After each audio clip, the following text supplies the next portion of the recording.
Going down to take out the trash, I happened to see my mother-in-law hiding in the shadows, frantically sprinkling a white powder into my takeout order. I quietly took the food and gave it to my husband, who was working late, as a late-night meal. At 3 a.m., my mother-in-law rushed to the hospital to see a man and a woman lying unconscious. My name is Laura. There are nights when you think it's the darkness that suffocates you. But for me, the thing that chilled my heart was a scent as fine as a single hair, weaving through the black pepper and hot seafood, hooking itself directly into my professional memory.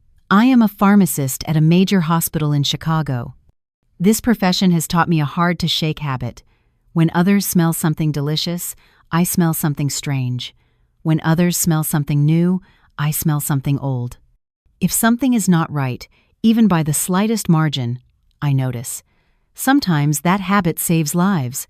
Sometimes it saves my own. That night, it was nearly 1 a.m. I was holding the bag of seafood chowder that had just been delivered, standing in the hallway of my condo building.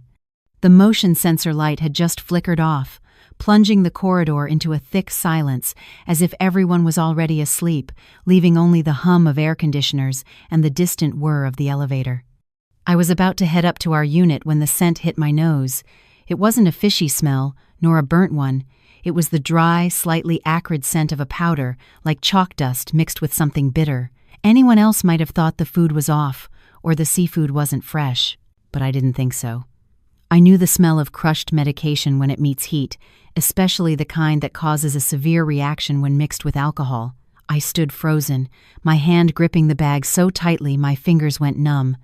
3 minutes earlier, I had seen it clearly. Betty, my mother-in-law, who had been feigning a simple, country demeanor while living with us for over 6 months, was hiding behind the second-floor fire escape door. She didn't know I had gone down to the trash chute and would be back so quickly. I had only taken a few steps up the stairs when I saw her shadow. She was hunched over, as if afraid of being seen, holding a small spoon, the kind we never used in our house.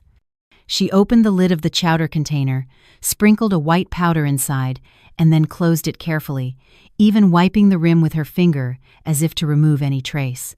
Then she slipped back into her room, closing the door so softly the latch made no sound. I stood on the stairs like a statue, not out of fear, but out of understanding. In our kitchen, there was wine. Every night before bed, I had a small glass to help me sleep. My husband, Nathan, used to tease me about it. "Just a little, honey. Get a good night's sleep for work tomorrow." Who knew about that habit? The people who lived in this house knew. And there were only 3 people in this house. Me, Nathan, and his mother. I didn't want to believe it, but everything pointed to an answer I despised. Nathan, my gentle, soft-spoken husband, whose dress shirts were always perfectly pressed. Nathan was the man who had made me believe that decent men existed in this world. We had been married for 5 years, with no children. Betty hated me for it. She never insulted me directly, but she had countless ways of making me feel like an outsider in my own home. She called me her daughter-in-law, but her tone always sounded like she was addressing hired help. She would sigh dramatically or make pointed remarks. "The neighbor's house is filled with the sound of children's laughter. Ours is so quiet." Nathan was always the mediator. "Mom's just like that, Laura. Don't take it to heart." He would put his arm around my shoulder and tell me he loved me. But if he truly loved me, how could his mother dare to do something like this tonight? I looked down at the bag of chowder. The strange scent clung to me. I imagined myself eating it. No, I didn't have to imagine for long. At the hospital, I had seen enough cases of sudden medical crises. Sudden allergic reactions, sudden poisonings. Some deaths looked like an act of God, but in reality, they were meticulously planned. I pulled out my phone. The screen's glow illuminated my pale face in the darkness. I opened the location tracking app Nathan had cheerfully suggested we install when we first got married. "You can see where I am anytime, honey. I have nothing to hide." I had laughed then, thinking how rare a man like that was. The blue dot was not at his office, as he had claimed. It was blinking in an upscale condo complex in River North, a place rumored to be a sanctuary for secret relationships. I looked at the address, my eyes so dry they couldn't produce tears. I called his phone. It rang twice before Nathan answered. His voice was low, as if he was trying to stay calm in a place where he couldn't speak loudly. "Laura, why are you still awake? You're still working late. You should go to sleep. Don't wait for me." Hearing those words, I felt a strange sense of detachment. They were too smooth, as if he had rehearsed them so many times they required no thought. I swallowed hard, forcing my voice to sound as gentle as usual. "Honey, I just ordered some seafood chowder, but I can't finish it. I figured you must be hungry working so late. Let me send it over for you." There was a tiny pause on the other end, just a beat, but it was long enough for me to know he was weighing his options. "I'm not hungry. It's late. Don't go to the trouble." I gave a small laugh, trying to sound like a caring wife. "It's no trouble. Just eat it so I can stop worrying. Where are you? I'll have the delivery guy bring it straight there." He answered quickly, as if the excuse was already prepared. We moved to a different workspace. We're at the Pinnacle Towers, apartment 1602. I froze, not because of the address, but because of how smoothly he recited the apartment number. A man at a team meeting who remembers a room number like his own address? Interesting. I kept my voice steady. "Okay, 1602. Make sure you eat it while it's hot. There's a lot of good stuff in it." Nathan let out a soft sigh, as if a weight had been lifted. "Yeah, you're the best. I love you." He hung up. I stood in the hallway for a long time, listening to the wind whistle through the door cracks. The question in my mind was no longer whether Nathan was having an affair. It was a colder question. What did Nathan want to do to me? I looked at the bag of chowder. I thought of the spoon in Betty's hand. If it was indeed a powdered drug, the person who taught her how to use it had to be someone with knowledge. What would happen when it was mixed with wine? Betty was barely literate. She couldn't tell the difference between a cold pill and a painkiller. She just hated me. She wanted me gone. But she wasn't smart enough to turn that hatred into a clean accident, unless someone had instructed her. I walked quickly down to the lobby. The delivery guy was still there, leaning against his bike, scrolling on his phone. He looked up when he saw me. "Ma'am, is there a problem?" I handed him the bag of chowder along with a $20 bill. I spoke softly, like the most ordinary wife in the world. "I need to change the delivery address. Can you please take this to the Pinnacle Towers, apartment 1602? Make sure you hand it directly to a Mr. Nathan and say his wife sent it as a late-night meal. Tell him to eat it while it's hot." The delivery guy's eyes lit up at the sight of the money. He grinned. "You got it, ma'am. I'll be there in 30 minutes. His scooter sped off, its red taillight painting a thin streak in the night. I went back up to our apartment. I didn't turn on all the lights. I just switched on the kitchen light, poured the glass of wine I had intended to drink, and stared at it for a long time. Finally, I poured it straight down the sink. The red liquid spiraled down the drain like something being severed. Betty was asleep in her room, or pretending to be. I didn't open her door. I didn't wake her. I just went to my own room, changed my clothes, and lay down. My heart beat with a strange regularity. It wasn't because I was numb, but because there are moments when you hurt so much that your emotions shut down just to keep you alive. I closed my eyes and waited for a call I knew would surely come. And as the clock neared 3 a.m., my phone vibrated, its shrill ring cutting through the dark room like a premonition. I had just drifted out of a fitful dream when the phone buzzed insistently on the nightstand. The screen cast a blue glow in the dark room, displaying an unknown number. I let it ring a few more times, just long enough to compose a properly panicked expression, before I answered. My voice was hoarse, like someone jolted from a deep sleep. "Hello, who is this?" The voice on the other end was a man's, urgent, accompanied by the muffled sound of other people talking and the unmistakable beeping of machines, the signature sounds of an emergency room. "Is this Laura? This is Metropolitan General Hospital Emergency Department. Nathan is in our care. His condition is critical. A family member needs to come immediately." I heard the words, "condition is critical," and my heart seized for a beat. Even though I had expected it, the physical reaction still hit me like a punch to the chest. but I couldn't afford to collapse. I had to play the part of the unknowing wife, both devastated and confused, so that everything would follow the path they themselves had laid. Emergency? What do you mean, emergency? He said he was at work. Doctor, what's wrong with him? Severe food poisoning, complicated by a reaction with alcohol. Please come right away and bring his identification. The line went dead, giving me no chance to ask more. I sat bolt upright, the back of my shirt cold with sweat. For a few seconds, I stared into the darkness ahead, as if looking at a door that had been opened for me, with no way to turn back.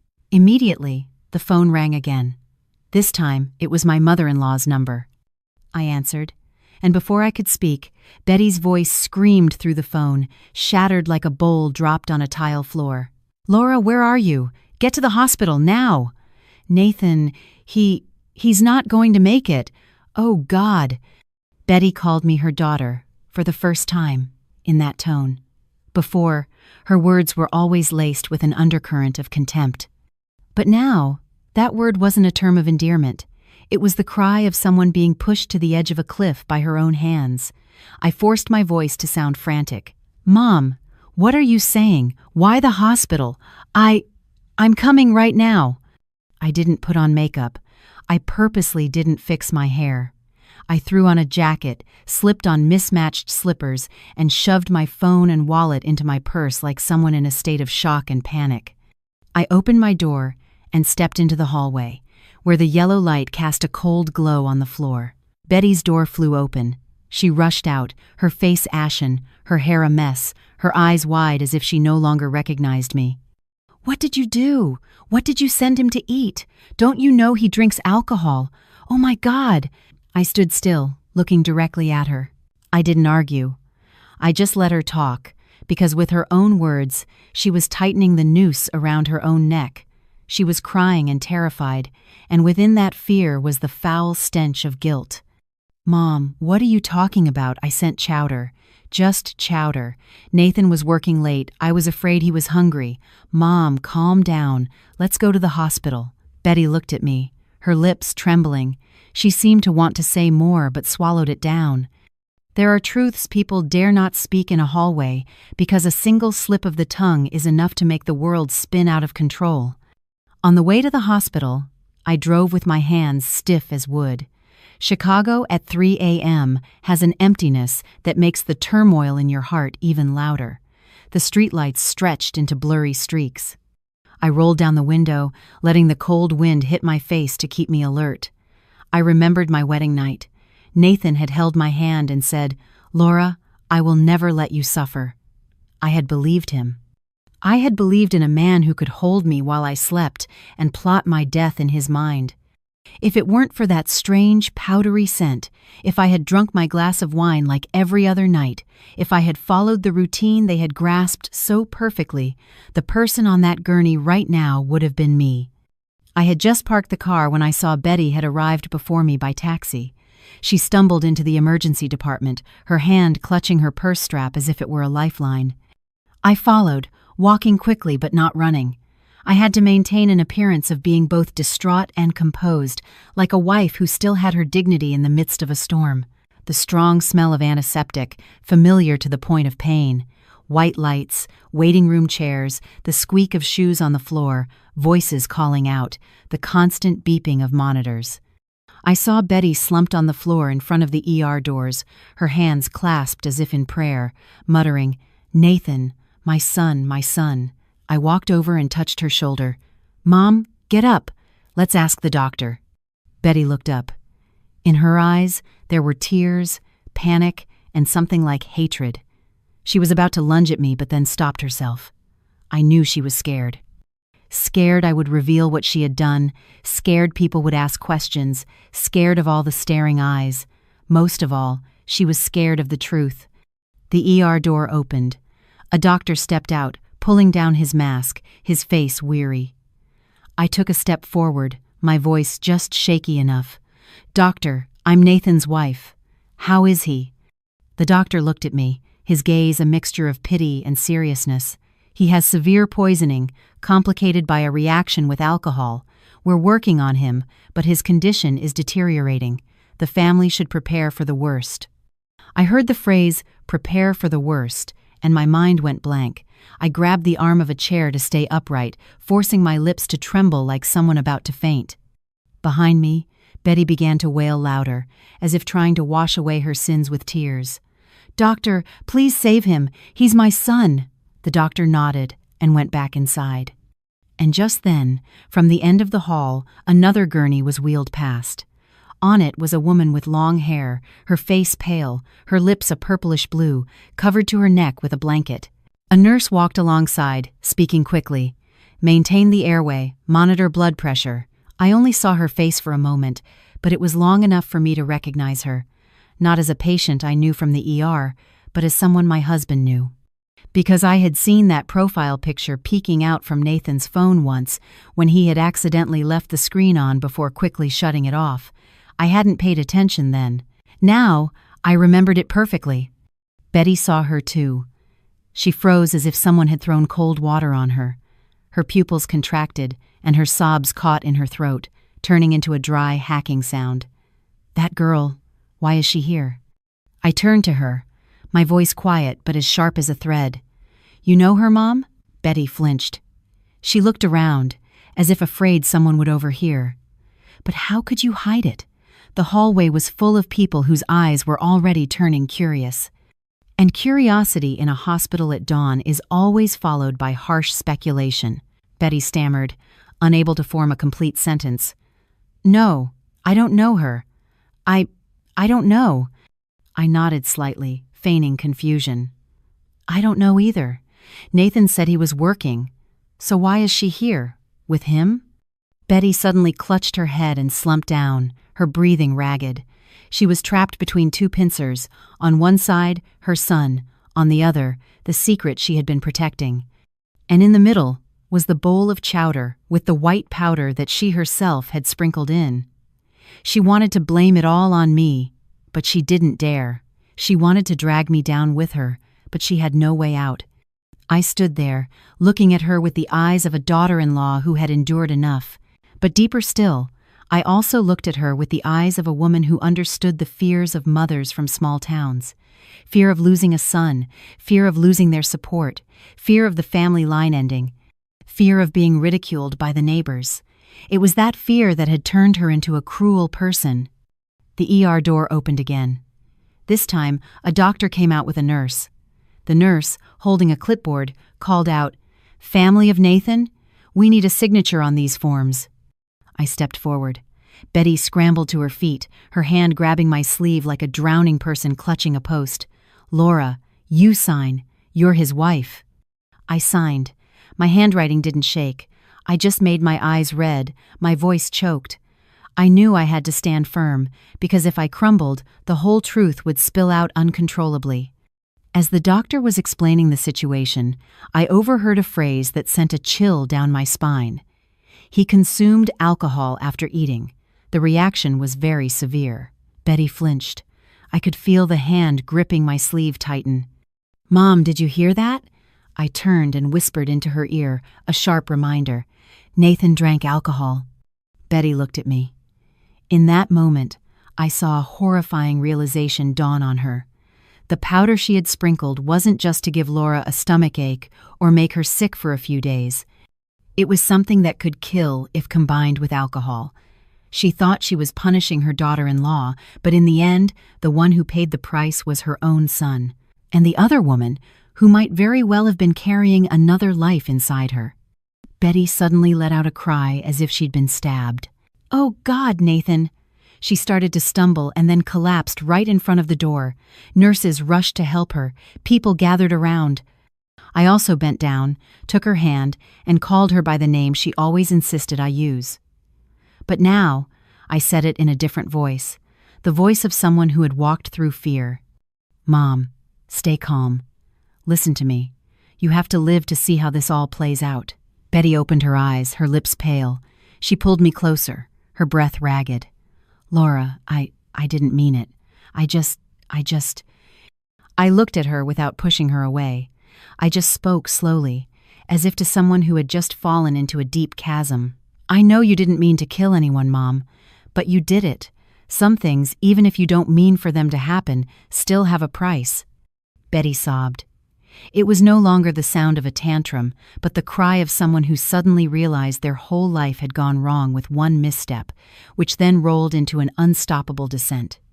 Just then, my phone vibrated. I looked at the screen. It was the delivery guy. I answered. "Ma'am, I made the delivery." A guy came to the door. His face was really pale, and I could hear a woman's voice inside. "Ma'am, are you okay?"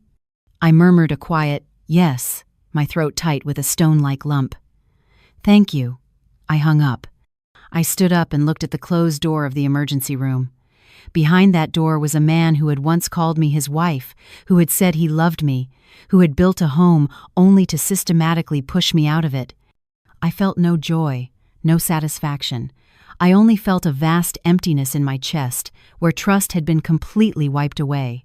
But I also felt something else. I was still alive, and those who are alive still have the power to choose.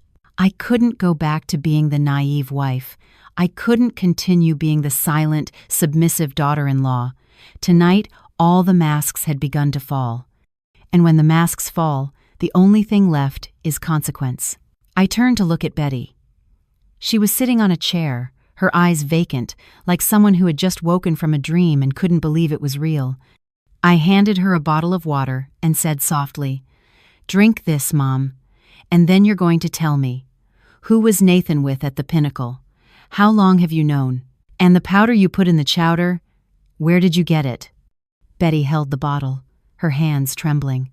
She looked at me as if I were a stranger, then as if I were her last hope. I knew her answer would open another door.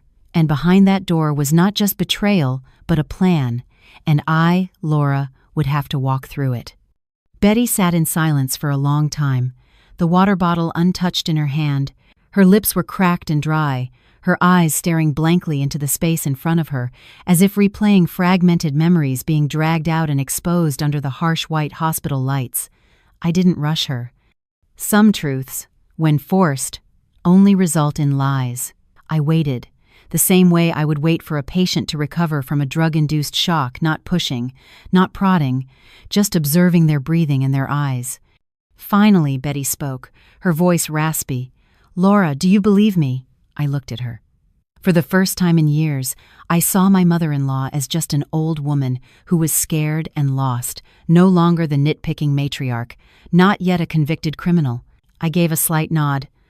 "I believe you will tell the truth, but I don't believe you are innocent." Betty closed her eyes, tears squeezing out and rolling down her wrinkled cheeks. "I never thought it would come to this. I swear to you, I only wanted you to get sick so Nathan would have a reason to divorce you. I didn't think he would die." I didn't interject. I just asked short, precise questions. "Where did you get that powder?" Betty trembled. She opened her eyes and looked at me as if into a mirror reflecting herself. "Nathan gave it to me." The words fell in the hospital corridor like a heavy stone. I had suspected as much, but hearing her say it aloud, my heart still ached. Not from surprise, but from the cold realization of how a human being could hand his own mother a drug and tell her to go harm his wife. "When did Nathan give it to you?" I asked, my voice steady, though a storm was raging in my chest. "About a week ago. He said it was just crushed-up antibiotics. He said you always drink wine at night, and if I mixed it into the chowder, you'd have an allergic reaction and have to be hospitalized, but you wouldn't die. He said that would make the divorce easier, so he wouldn't have the stigma of leaving a healthy wife." I let out a dry, quiet laugh, but it was bitter. "Did he give you any other instructions?" Betty nodded, her voice a whisper. "He told me to sprinkle it in when you weren't looking. He told me to wipe the container's rim clean. He also said that if you asked, I should just say it was bad takeout food." I closed my eyes for a second. In my mind, I could clearly picture Nathan, sitting somewhere, his voice gentle, his demeanor kind, explaining every detail as if he were instructing a nurse on how to administer medication. The man who had held my hand before our family altar and promised to be with me through sickness and in health. That same man had, step by step, taught his own mother how to push me closer to death. "Do you know why Nathan wanted a divorce?" I pressed on. Betty fell silent. then lowered her head. I knew. I looked straight at her. It was because of that woman who was just wheeled into the ER, wasn't it? Betty didn't answer immediately, but her silence was the loudest confession. She covered her face with her hands, her shoulders shaking. He said you couldn't have children. He said she was pregnant. I was so happy. I thought our family would finally have a grandchild. My judgment was clouded. I listened, my heart feeling hollow. So it wasn't just betrayal, but complicity. It wasn't just a husband's affair, but an entire family quietly choosing to discard me. In their eyes, I wasn't a person, but an obstacle to be neatly removed. So you knew she was pregnant? How many months? I asked. Almost 2 months. Nathan said it was a boy. I gave a faint, cynical smile. In my profession, you can't tell the gender at 2 months. But I didn't correct her. What I needed wasn't a biology lesson, but the truth behind it all. Did Nathan mention anything about assets? I continued. Betty looked up, a flicker of hesitation in her eyes that vanished as quickly as it appeared. He said, "If you were hospitalized in serious condition or died from the reaction, the insurance would pay out a large sum. He and I could use it to take care of the grandchild." I took a deep breath. The air in the hospital was cold, but I felt a burning heat in my chest. That was it. No more doubts. This was a plan. A premeditated, calculated plan with an instructor and an executioner. And if I hadn't caught that strange scent tonight, if I had continued to trust Nathan as I always had, the person lying behind that ER door would have been me. Betty. I said her name directly, no longer calling her Mom. "Do you realize what you've just admitted to?" Betty grew frantic. I only told you. Don't tell anyone. I'm an old woman. I can't handle it." I stood up and looked down at her slowly. "I don't need you to handle it. I need the truth. And this truth is not for me to keep for you." Betty froze. "Laura, what are you going to do?" Before I could answer, the ER door swung open. A doctor walked out, his expression heavy. "Family of Nathan." I stepped forward. "Yes, that's me. We did everything we could. He had a severe drug reaction due to the alcohol, and his heart failed to respond. Time of death was 3:20 a.m. My mind went numb. I knew this was coming. I was prepared. But hearing those words, time of death, I still felt my knees go weak. I held onto the edge of a desk, tears welling up in my eyes, real tears. Not tears of sorrow for him, but tears for a marriage that had died in the most brutal way imaginable. From across the hall, a scream tore through the air. It was the other woman's mother. She rushed out of another room, screaming her daughter's name, screaming the name of a grandchild that would never be born. I saw a nurse run after her, her face tense. In that moment, I knew this tragedy was no longer just my own. Betty collapsed into her chair, her mouth opening and closing without a sound. I looked at her, then at the door of the room where a white sheet had just been pulled over Nathan's face. A swift end for a man who had planned for so long.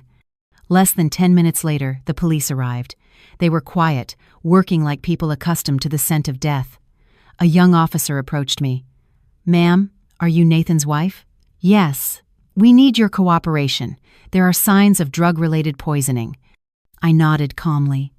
"I'm ready." Hearing this, Betty shot up and grabbed my arm. "Laura, don't say anything. If you talk, I'll go to jail." I looked at her, my eyes no longer filled with anger, just exhaustion. "Betty, even if you're not afraid of prison, you should be afraid of living with this guilt for the rest of your life. I'm not killing you. I'm just returning you to where the truth belongs." I turned to the police officer. "Officer, I have important information, and I can provide evidence." The officer's gaze sharpened. He nodded. "Ma'am, please come with us to a private room." I followed them. Behind me, Betty's sobs echoed down the hallway. It was no longer the sound of a mother mourning her son, but the sound of someone who had just realized she had single-handedly destroyed everything. When the door to the small office closed, I sat down and placed my hands on the table. I took a deep breath, my mind replaying every detail, every scent, every word with perfect clarity. I knew that from this moment on, I was no longer the victim being pushed around in the dark. I was the one who would tell the truth. And the truth, once spoken, would not stop at a single death. The small office at the hospital was stark, the fluorescent lights so harsh they made my skin look sallow. I sat across from two detectives, one middle-aged, the other younger. The older man introduced himself as Detective Miller, his voice low and steady, the kind of voice that had heard every confession imaginable. The younger officer took notes, his eyes studying me carefully. Detective Miller pushed a cup of warm water toward me. "Miss Collins, please take your time. We need you to tell us everything from the beginning. Whatever you know, just say it." I nodded. My hands wrapped around the cup, its warmth spreading through my palms but doing little to calm my heart. I knew that every word I spoke here would be irreversible. But if I didn't speak, I would have to live in cowardly silence, something I could no longer do. "Tonight, I ordered seafood chowder for delivery," I began, my voice slow and clear. When I went down to the trash chute and came back up, I saw my mother-in-law, Betty Collins, secretly sprinkling a white powder into the container. The younger officer looked up at me. Detective Miller didn't interrupt. "I work in pharmacology," I continued, "so I'm very sensitive to scents. I recognized it as a powdered drug, specifically an antibiotic from a group known to cause severe reactions when taken with alcohol. I didn't eat it. Instead, I called my husband, Nathan. He said he was working late, so I offered to send the chowder to him for a late-night meal. "Did you know where Mr. Collins was at that time?" Detective Miller asked. I checked his location on a tracking app. He was at the Pinnacle Towers in River North, not his office. I continued without omitting a single detail: the phone call, the apartment address, giving the chowder back to the delivery driver. When I got to the part about receiving the call from the ER, my voice grew hoarse, but I didn't stop. At the hospital, I met my mother-in-law. Later, I saw another woman being brought into the ER, the one who was with my husband. I recognized her as the woman Nathan had been seeing. Detective Miller nodded, jotting down a few notes. "And Mrs. Collins, did she admit to putting the powder in the food?" I paused for a few seconds, then nodded. "Yes," she said. "Nathan himself gave her the drug. He instructed her on how to put it in the chowder when I wasn't looking. The purpose was for me to have a severe allergic reaction, be hospitalized, or worse." The room fell silent. The young officer stopped writing and looked at me, his expression one of undisguised shock. "What did Nathan tell his mother?" Detective Miller asked, his voice deepening. "He said he wanted to divorce me. He had another woman who was pregnant. He said if I died in an accident, the insurance would pay out and the assets would be left for him and his mother to take care of his child." Detective Miller let out a long breath. I saw in his eyes not just the sternness of a lawman, but also a hint of human sorrow. "Do you have any proof of what you've just told us?" I nodded. "I have a video from the security camera outside my apartment door. It recorded the entire act of Betty putting the powder into the container. I also kept the unused portion of the chowder, which I'm sure still has traces of the substance." The young officer immediately wrote this down. Detective Miller looked at me for a long time before speaking slowly. "Miss Collins, your testimony is crucial, but you need to prepare yourself. This is no longer just an accident. It could become a criminal homicide case." I gave a bitter smile. "Detective, from the moment I smelled that powder, I was prepared. If I hadn't been alert, the person dead right now would be me."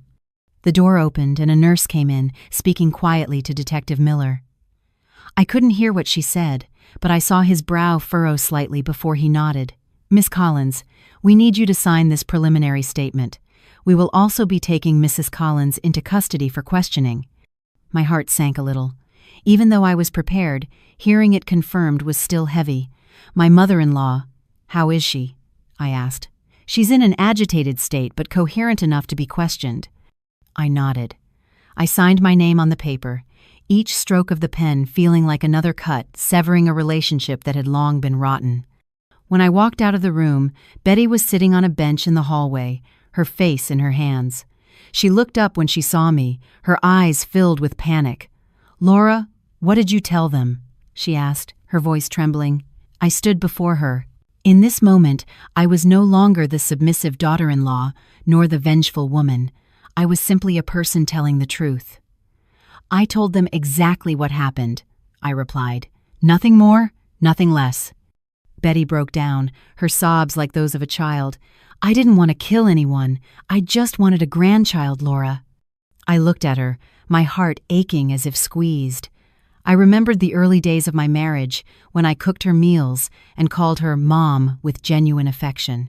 But none of that could erase the fact that she had raised her hand to harm me. "Betty," I said quietly, "some mistakes can't be undone with the excuse of not meaning to." 2 police officers approached. They spoke clearly and firmly, asking Betty to come with them for questioning. Betty looked at me one last time, her gaze a mixture of resentment, fear, and regret. I didn't look away. I looked straight back, as if watching the final chapter of an old life close. As they led her away, the hospital corridor felt strangely empty. I stood there alone, surrounded by the smell of antiseptic and cold lights. My husband was dead. My mother-in-law was in custody. The other woman, I had overheard a doctor say, didn't make it. Neither did the baby. 3 lives, 1 night. I sat down on a chair, my back against the wall. Only then did the tears fall. Not for Nathan, not really for Betty, but for myself. For 5 years of marriage, that turned out to be nothing more than a chess game where I was the most foolish pawn. My phone rang. It was my dad. The hospital must have contacted him. "Laura, are you okay?" His voice was hoarse with worry. I took a deep breath. "I'm okay, Dad, but I need you to come here. I'm on my way." I hung up and looked at the white ceiling. I knew that from tomorrow on, I would have to face the law, public opinion, both families, and the vicious whispers. But at least I was no longer living in the darkness of deceit. That night, I left the hospital as the sky began to brighten. The first weak rays of dawn hit the steps, blinding me for a moment. I stepped outside and took a breath of fresh air. For the first time in a very long time, I felt truly alive. But I knew this was just the beginning. The morning my father arrived at the hospital, the sun was fully up, casting a pale, gentle yellow light through the trees, a stark contrast to the night's events. I stood up as I saw his familiar figure from a distance, his back slightly stooped, his steps hurried yet heavy. He looked at me for a long time without asking anything, just placing a hand on my shoulder. It was the familiar touch of a father who had carried me through countless storms. "You've gotten thinner," he said, his voice so soft it felt like he was afraid I might shatter. I managed a dry smile. "I'm okay, Dad." He didn't press. He knew me well enough to know that some things, if spoken aloud now, would only bring more pain. We sat together on a stone bench outside the ER, watching people come and go, each carrying their own private sorrow. I told him everything, from the strange powder to the phone call to Betty's confession. He listened without interruption, only tightening his grip on my hand from time to time. When I told him how Nathan had given the drug to his own mother to harm me, my father closed his eyes for a long moment. "I used to think that boy was a good man," he said slowly. "Turns out he was good to the world, but cruel to the one who shared his bed." I didn't defend Nathan, nor did I add to the blame. I just felt my heart settle like water after a flood, exhausted, but clear. That afternoon, the police contacted me and asked me to come to the station to give a formal statement. My dad came with me. In the car, he didn't say much, only one piece of advice: tell the truth. Leave the rest to the law. At the station, I met Detective Miller again. He asked me to clarify a few details, cross-referencing them with my statement from the night before. Then he informed me of the preliminary findings. The substance in the chowder was a powerful antibiotic that, when combined with alcohol, could cause severe anaphylactic shock. The camera footage from my apartment had been retrieved, and the delivery driver had also been brought in for questioning. All the pieces were fitting together with cold, unerring precision. "Laura," Detective Miller said, his tone serious but not harsh, "in this case, you are the victim of an attempted murder, but you need to be prepared for your husband's family to react." I nodded. "I've been prepared since I smelled that powder." That evening, I went back to the apartment. It was exactly as I had left it, only now it felt hollow, missing 2 people. Nathan's room was empty, his shirts hanging neatly, his shoes placed perfectly, as if he had just left on a business trip. I stood before his closet, looking at the shirts I had once ironed for him. The sharp pain was gone, replaced by a sense of profound strangeness. When had this man ceased to be a part of my life? I packed a small suitcase with just my personal documents and a few essential items of clothing. I had no intention of staying here. Before leaving, I checked the security camera feed one last time. The image of Betty, hunched over, sprinkling the white powder, was starkly clear on the screen. I turned it off, closing a chapter of my life. That night, my phone rang nonstop. Relatives from my husband's side called. Some yelled, some begged, some blamed. One called me vicious. Another said I was ungrateful for sending my mother-in-law to prison and letting my husband die an unjust death. I listened for a moment, then hung up. I no longer had the energy to explain myself to people who only wanted to believe what they wanted to believe. There was only one call I answered. It was from Nathan's uncle. "Laura," he said, his voice weary, "it's come to this. Can you find it in your heart to go easy on Betty? After all, she was Nathan's mother." I was silent for a few seconds. I remembered Betty sprinkling the powder, remembered the look in her eyes as she confessed. "Uncle," I replied, "I don't have the power to go easy or not. I only have the right to tell the truth. Guilt or innocence. And the sentence? That's for the law to decide." The other end of the line sighed heavily. I hung up. The following days passed in a strange rhythm. During the day, I worked with the police and my lawyer. At night, I stayed at my parents' house. My mother didn't ask many questions. She just cooked me hot soup and made sure I ate, just as she had when I was a sick child. I slept in my old room, where the familiar smell of wood still lingered. Some nights I would wake with a start, my heart racing, then lie still, reminding myself, I'm alive. The news spread faster than I expected. Old neighbors called to ask questions. Colleagues at the hospital looked at me with a mixture of pity and reservation. Some whispered behind my back. I didn't blame them. People prefer to gossip rather than understand. A week later, I was officially informed. Betty was charged as an accomplice to murder. Nathan was identified as the mastermind, but he was deceased. The investigation was ongoing, focusing on the details related to the insurance policy and assets. I received the news with a heavy heart. Despite everything, hearing that a person I had once called Mom was being indicted was still a painful blow, but I did not turn back. On the day of Nathan's funeral, I didn't go. I sent a wreath of white flowers with no name attached. I knew my presence would only cause more chaos. My parents didn't pressure me. Some farewells are best observed from a distance. That evening, I sat alone on my parents' porch, watching the crescent moon hang in the sky.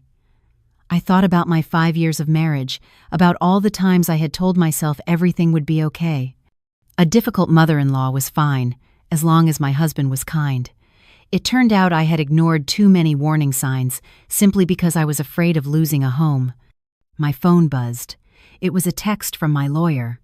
"Laura, the insurance company has been in touch. They need to speak with you, as you were the original beneficiary on Nathan's policy. Action Endersley, Frund." I stared at the screen for a long time. Finally, I replied with a short message. "I will cooperate." I knew there was still a long road ahead, legal battles, asset division, public opinion, and the voids within my own heart. But I also knew one thing more clearly than ever. I had escaped. Not by luck, but by staying alert. I stood up and took a deep breath.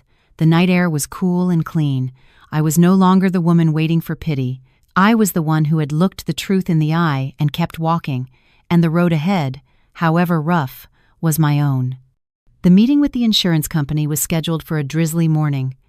I arrived 15 minutes early and sat in a corner of the waiting area, my hands resting on my knees, feeling surprisingly calm. The Laura of a month ago would have been trembling, terrified of the numbers, the paperwork, the questions that smelled of money. But after witnessing 3 lives extinguished in one night, those things suddenly felt much lighter. The insurance representative was a woman in her 40s, professionally dressed and spoken. She introduced herself as Helen, her tone businesslike but not cold.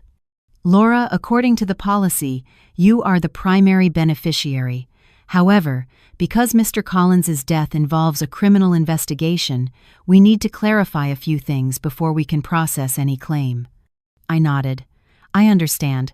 I'll provide any information you need." The meeting lasted nearly 2 hours. I answered every question, from Nathan's daily habits and his evening drinking to whether we had any marital conflicts. Some questions made me pause for a breath, but I didn't evade them. I had no need to protect a man who had chosen to destroy me. When I left, Helen walked me to the door, her expression slightly different than before. "Laura, I've been in this business for over 15 years. Not every wife would be as forthcoming as you." I managed a tired but genuine smile. "It's not that I'm brave, I just don't have any other choice." That afternoon, my lawyer informed me that my joint account with Nathan had been temporarily frozen as part of the investigation. I wasn't surprised. I simply texted back, "I will cooperate." In the following days, I returned to my job at the hospital. At first, my department head suggested I take more time off, but I refused. I needed the work, not for the money, but for the rhythm of life. The hospital, with its smell of medicine, the hurried footsteps, the urgent calls, reminded me that life goes on, regardless of anyone's personal tragedy. Some people looked at me with pity, some avoided my gaze, and some pretended not to know what had happened. I didn't blame them. I did my job, arrived on time, left on time. I didn't elaborate, nor did I hide. If someone asked, I answered concisely. If they didn't, I remained silent. One afternoon, as I was reviewing medication charts, a young nurse timidly approached me. "Laura, I'm sorry if this is out of line, but are you okay?" I looked at her and saw in her eyes not curiosity, but genuine concern. I nodded. "I'm okay. Thank you for asking." That was all, but it was enough to warm my heart a little. Not everyone had turned away. At home, my parents went about their daily lives as usual, but I knew they were watching over me. My mother would often ask, "Did you eat enough?" My father would remind me, "Be careful on the road." These seemingly trivial questions were the anchors that kept me steady. I realized I had neglected these simple things for years, chasing after a family that ultimately never considered me one of their own. One evening, as I was helping my mother with the dishes, my phone rang. It was an unknown number. I hesitated for a second, then answered, "Is this Laura Collins?" The man's voice was a bit hoarse. "I'm the court-appointed lawyer for Betty Collins." My hands froze, splashing water out of the sink. "How can I help you?" "Mrs. Collins would like to see you. She's asking for your permission." I fell silent. My mother, standing beside me, overheard and looked at me with worry. I covered the phone's receiver. "Mom, I'm just going to step outside for this." I walked out onto the porch. The sky was dark, the wind light. "Please continue," I said into the phone. The lawyer lowered his voice. "She's in a state of panic. She says she just wants to see you one time, to ask for your forgiveness, and to ask you to put in a good word for her." I closed my eyes. The image of Betty, collapsed in the hospital hallway, her eyes filled with despair, flashed in my mind. I didn't hate her enough to wish her dead in prison, but I also couldn't pretend nothing had happened. "I'll think about it," I said, "but I can't make any promises." After that call, I couldn't sleep. I lay staring at the ceiling, thinking about the word forgiveness.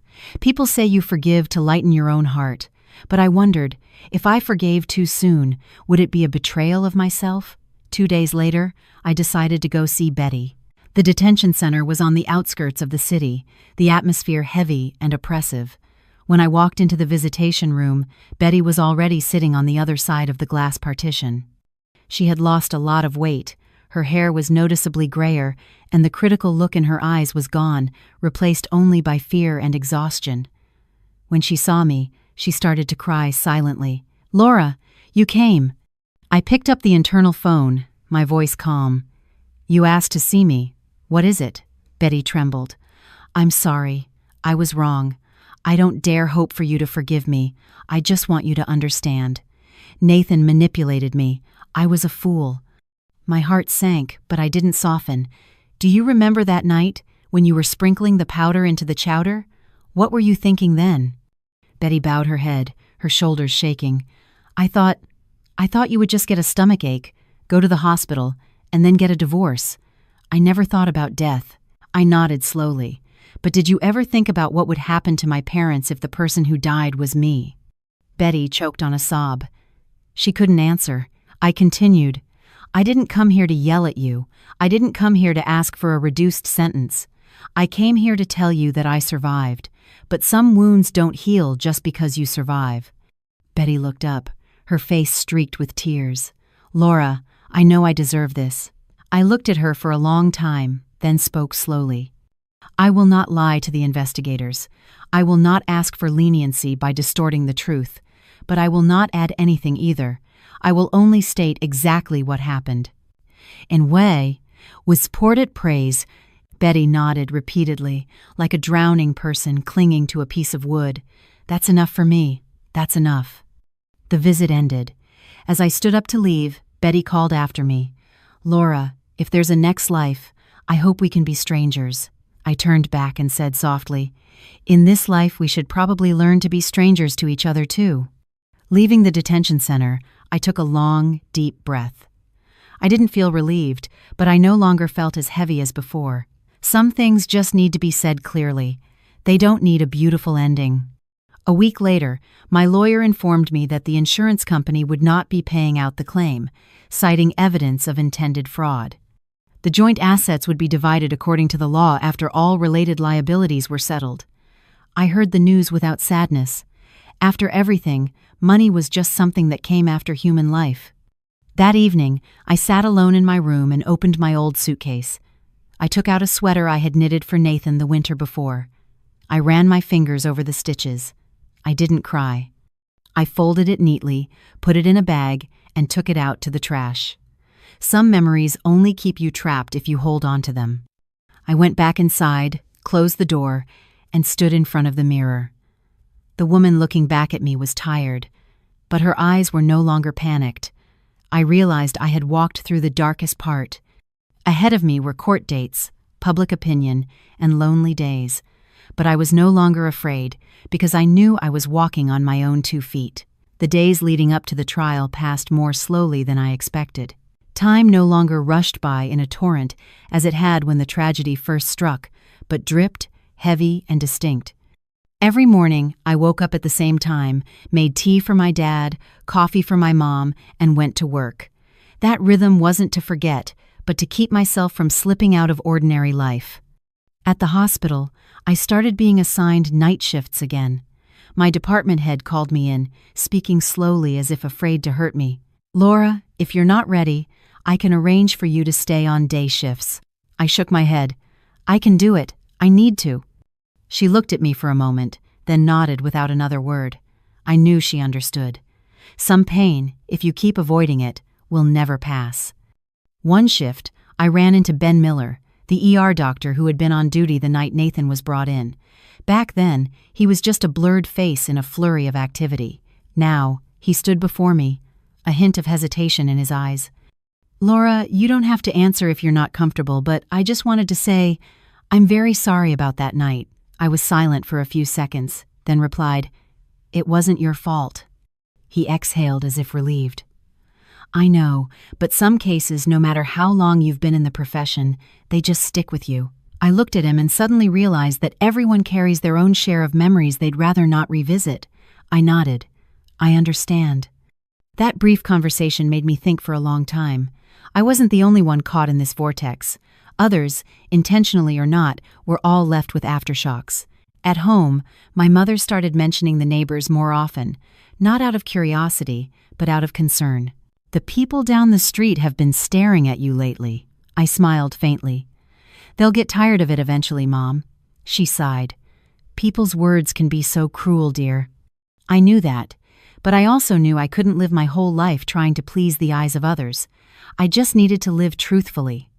One afternoon, my uncle, my dad's younger brother, came to visit. He brought some fruit, set it on the table, and sat down, his tone somber. I heard about what happened. I nodded. It's okay. A story that big is hard to hide.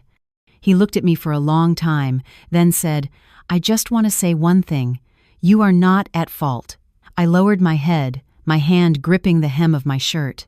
A simple sentence, but I hadn't realized how much I needed to hear it. Thank you, Uncle. He took a sip of water and continued. Outsiders only see the ending. They don't see what you endured before that. But you know, your parents know, and that's enough. That night, I talked with my dad for a long time.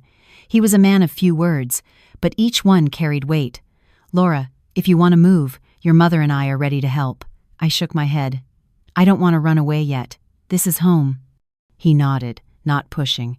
He placed his calloused but warm hand on my shoulder. Then stand tall. I smiled. Some strengths are not loud, but they are incredibly resilient.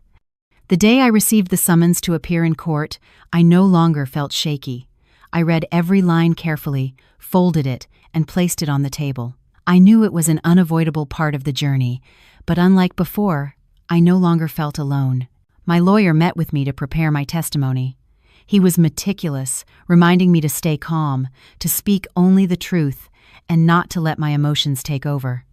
I listened, but in my heart, I knew some emotions couldn't be completely suppressed. The important thing was not to be led by them. The night before the trial, I didn't sleep. I sat by the window, watching the streetlight cast shadows on the wall. I thought about Nathan, not the treacherous husband, but the young man who once smiled so gently while waiting for me under a bridge in the rain. I thought about Betty, not the woman in a jail cell, but the mother-in-law who had once cooked me a hot soup when I first joined their family. Those images weren't there to make me turn back, but to help me understand how much people can change. And that change, sometimes, is not because of circumstances, but because of choices. The next morning, I wore a simple, dark dress, my hair tied back neatly. My mother looked at me, her eyes red, but her voice was firm. Go on, dear. My father stood beside her, saying nothing, just nodding. At the courthouse, the atmosphere was heavy. Betty was led in, her back more stooped than before. When her eyes met mine, she froze. I didn't look away. I looked straight at her, not with defiance or resentment, but simply looking at a person who had reached the end of her mistakes. When I was called to the stand, I walked slowly, deliberately. I heard my own voice, steady and clear, as I recounted what had happened, without additions or omissions. At times, my throat tightened, but I would pause, take a breath, and continue. I did not cry. Not because I didn't feel pain, but because I refused to turn the truth into a melodrama. At one point, the opposing lawyer asked me, "Did you ever resent your mother-in-law?" The courtroom fell silent. I thought for a few seconds, then answered, "Yes, but that resentment never made me wish for her to die or disappear. I just wanted to live." I hadn't prepared that answer. It came from the deepest part of my heart. I saw the expressions on some faces change not to sympathy, but to a state of listening. The trial lasted for hours. When the first day concluded, I walked outside into the late afternoon sun. I stood alone on the courthouse steps, a gentle breeze blowing. I didn't know what the final outcome would be, but I knew I had crossed a significant threshold. That night, I came home exhausted. My mother had a bowl of porridge waiting for me. "Eat, dear." I ate spoonful by spoonful. It was bland but warm. My mother sat across from me, not asking anything, just watching me finish before she spoke. "No matter the result, you are still my daughter." I nodded, and the tears finally came. Not from pain, but from the knowledge that I still had a place to come back to. That night, I slept a long, dreamless sleep. I knew the road ahead still had its rough patches, but I was no longer afraid to face them. The trial entered its second day, the atmosphere even heavier than before. Walking into the courtroom felt like entering another realm, a place where every word spoken could become a milestone for the rest of many people's lives. Betty was led in, her steps slow, her hands trembling. I no longer avoided her gaze, nor did I stare her down. I looked at her with the eyes of someone who had accepted that some relationships are destined to end in ruin. The questioning drilled down into motive. The opposing counsel tried to paint a picture of a deluded mother-in-law led astray by her concern for her son. I listened without reacting. I knew that if one only heard half the story, it was easy to feel pity, but the truth is never a single, isolated piece. When the judge addressed me again, his voice was deep and clear. "Miss Collins, do you believe Mrs. Collins's actions were impulsive, done without a full understanding of the consequences?" I stood up, my hands resting on the witness stand, feeling my own heartbeat. I didn't answer right away. I thought of my years as a daughter-in-law, of every critical glance, every seemingly casual remark that cut deep. "Your Honor," I said slowly, "a person can be impulsive in their words, in a moment of anger. But the act of preparing a drug, waiting for the right moment, and concealing the evidence is not impulsive. It is a choice." The courtroom went silent. I saw Betty's shoulders shake slightly. I felt no satisfaction in that. I only felt sadness. Sadness for a mother who had gone too far in the name of love. When it was Betty's turn to give her final statement, she held the microphone, her hand shaking so badly I feared she would fall. Her voice was a ragged whisper. I was wrong. I don't dare ask for forgiveness. I just want to say, I didn't want Laura to die. I just wanted her to hurt, to be scared, so she would leave my house. Action. Those words rang out, more stark and cruel than any accusation. I closed my eyes for a moment. I wasn't surprised, just met with a cold confirmation of everything I had felt for years. When the court recessed for deliberation, I walked out into the hallway. My parents were sitting in the back row. My mother stood and took my hand. "Are you tired?" I shook my head. "I'm okay." My father said nothing, just handed me a bottle of water. I took a small sip. The water was cool, but my throat was still dry. I knew that no matter the verdict, those words would haunt me for a long time. The wait stretched for over an hour. When the court clerk called everyone back in, my heart pounded. I told myself, I cannot control the verdict, but I can control how I receive it. The sentence was read. Betty was found guilty. Her sentence wasn't the maximum, but it was enough to ensure she paid a price for her choice. I listened to the numbers, the legal terms, as if listening to a professional report. There were no tears, no cries, only the dry, final sound of the gavel. As people began to file out, Betty was led past me. She stopped and turned, her lips moving. "Laura," I looked at her and gave a slight nod. I heard. She couldn't say anything more. Perhaps all words were useless now. She turned and was led away. I watched her stooped back, my heart feeling empty, not triumphant, not relieved, just a long, quiet pause. The days following the trial, public interest faded. People moved on to other stories. I returned to my familiar rhythm, but one thing had changed profoundly. I no longer avoided the past. I began to clean out the small house that had once been my and Nathan's home. I went there one afternoon, alone. The house was quiet, with a faint smell of dampness. I opened the windows to let the breeze in. I walked through each room, taking my time. In the drawer of the nightstand, I found an old notebook of Nathan's. The first few pages were work plans, numbers, goals. On the last page, a few lines were scrawled. "Once this is done, I'll have more time." I closed the notebook. More time for what? I no longer wanted to know. I gathered the remaining belongings into boxes, not smashing anything, not throwing things haphazardly. I worked like someone finishing a long shift. When I was done, I sat on the floor, leaning against the wall. I didn't cry. I just breathed, deeply, as if for the first time I was breathing just for myself. That night, I called my lawyer to discuss the sale of the house. He asked if I was sure. I said I was. I no longer wanted to live in a space filled with memories that didn't belong to me anymore. At the hospital, I was offered a role in a new project. It meant more work, more pressure, but I accepted. I needed the challenge. I needed the feeling of moving forward, not being stuck at a breaking point. One afternoon, the young nurse from before brought me a carton of milk.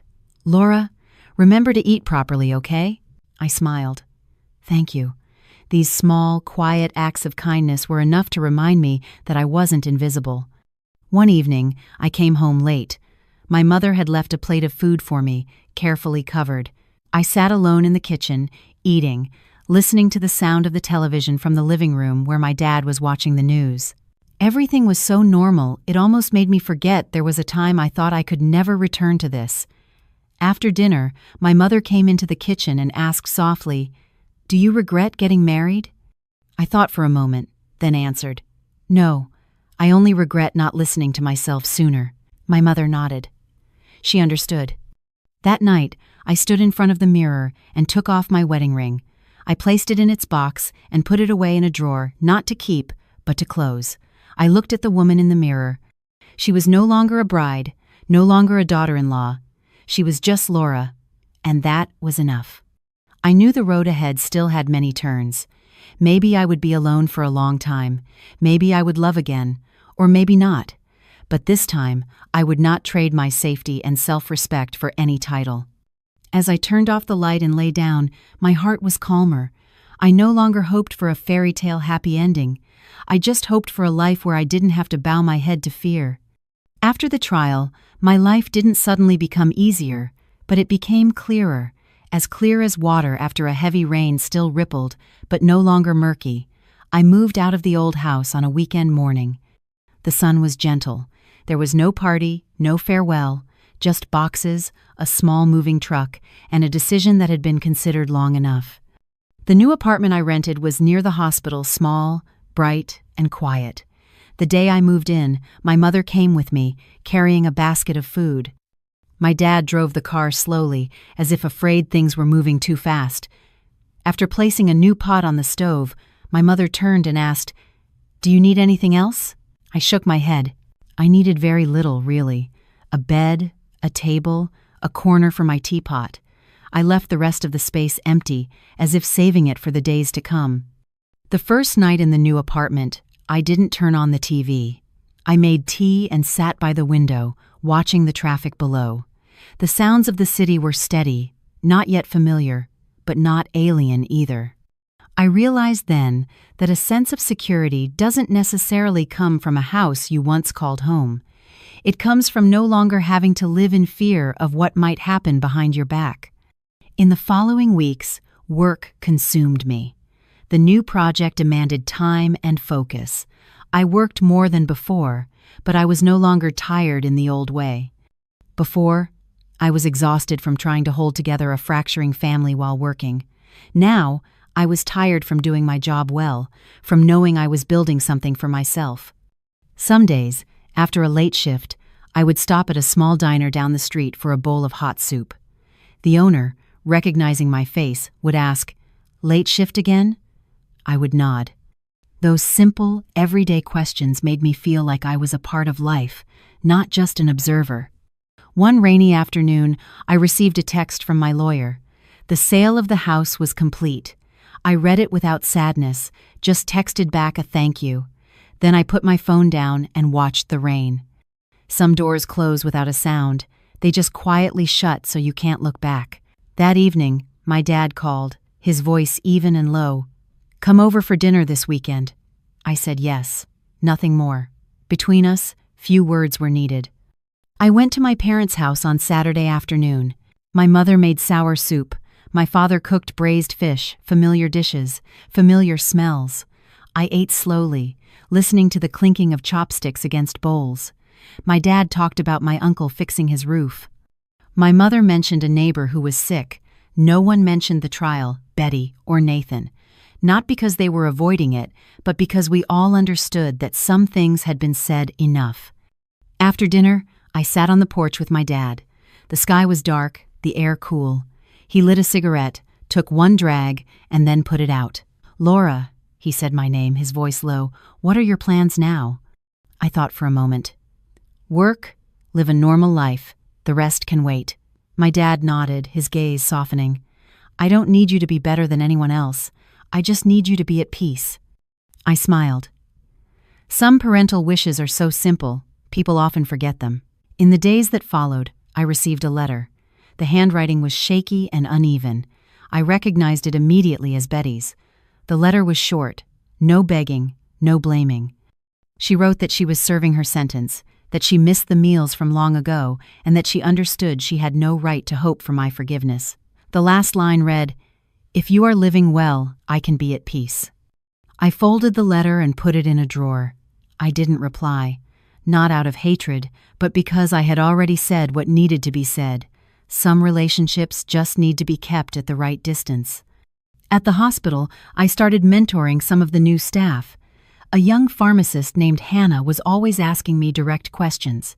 Once, she asked, "Laura, this job is so stressful. Why do you stay?" I looked at her, thought for a moment, and replied, "Because sometimes, just doing your job right is enough to save someone." I didn't elaborate. She nodded, perhaps not fully understanding yet, but she would. One evening, as I was getting ready to leave, Ben Miller called out to me. He handed me a light jacket. "It's getting cold. You forgot this." I took it and said thank you. He didn't ask anything more. That quiet, measured consideration felt comfortable. I realized that after everything, I hadn't closed myself off from the world. I had just learned to be more selective. I started jogging every morning. The path around the park wasn't long, but it was enough for me to breathe deeply. With each steady step, I could feel that my body was still strong, still alive. Some mornings I ran slowly, just to watch the sunrise. Other mornings I ran fast, to release any lingering emotional residue. The body, like the mind, needs movement to avoid getting stuck. One day, my mother called, her voice a little worried. "Did you hear? Betty was transferred to a medical facility." I was silent for a second. "I know," my mother sighed. "I just don't want you to dwell on it." I smiled faintly. "I'm okay, Mom, really." And I meant it. I no longer thought much about Betty. She had gone down her path. I was walking mine. The two paths no longer intersected. I gradually grew accustomed to evenings alone. I read books, listened to music, cooked. Loneliness sometimes visited, but it wasn't as frightening as I once imagined. Now, loneliness felt like a necessary quiet space to hear my own thoughts clearly. One rainy night I got a call from an unknown number. I answered, "Laura? It's Hannah." "Yes, Hannah. What's up?" "I just wanted to say thank you. I had a difficult case today. I remembered what you said." I smiled. "Keep it up. We all have days like that." The call was short, but it was enough to make me feel that what I had gone through wasn't entirely meaningless. If it helped me understand others better, helped me remain calmer in the face of someone else's suffering, then perhaps that was life's way of compensating. I stood by the window, watching the rain fall. I thought about the road I had traveled, not with regret, but with acknowledgement. I had survived. Not just survived a fateful night, but survived my own illusions. I no longer needed someone else to validate my worth. I did it myself, every day, by living with kindness toward myself. As I turned off the light and lay down, I breathed evenly. Tomorrow, I would wake up early again, go to work again, and take another step forward.